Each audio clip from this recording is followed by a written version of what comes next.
কিন্তু শপথ তো করেই ফেলেছেন, কসম তো করেই ফেলেছেন। কথা বুঝতেছেন কিনা আমার প্রিয় সুধী? এই অবস্থায় চলতে চলতে এক পর্যায়ে আইয়ুব আলাইহিস সালাম আল্লাহর কাছে এখন এসে তিনি দোয়া করলেন। অসুস্থ ছিলেন, কোনো বর্ণনায় 6 মাস, কোনো বর্ণনায় 7 বছর, কোনো বর্ণনায় 18 বছর।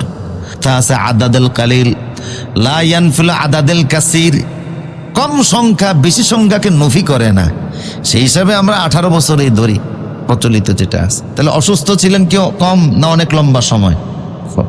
লম্বা সময় অসুস্থ থাকার পরে এবার তিনি দোয়া করলেন, আযকুর আবদানা আইয়ুবা ইয নাদা রাব্বাহু আন্নী মাসসানিয়াশ শাইতানু বিনুসবিন ওয়া আযাব।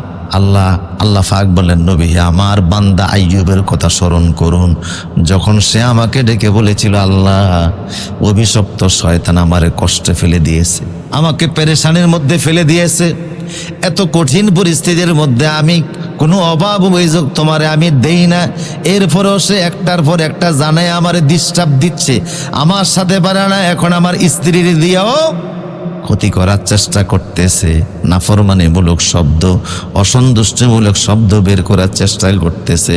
আল্লাহ পাক বললেন, আইয়ুবরে দীর্ঘদিন অসুস্থ থাকার মাধ্যমে আমার প্রতি কৃতজ্ঞতার যে নমুনা তুমি পেশ করেছো, আমার বোধে যে ভরসা, আস্থা, যে বিশ্বাস তোমার ছিল, যে আস্থা তোমার ছিল, যে আন্তরিকতা ছিল, যে সন্তুষ্টি ছিল, এত বিপদের পরে ফেললাম, এরপরও তোমার ভাবনায় ন্যূনতম পরিবর্তন আসে নাই, অসন্তুষ্টির ভাব আসে নাই, তুমি আমার সকল পরীক্ষায় পাশ করেছো।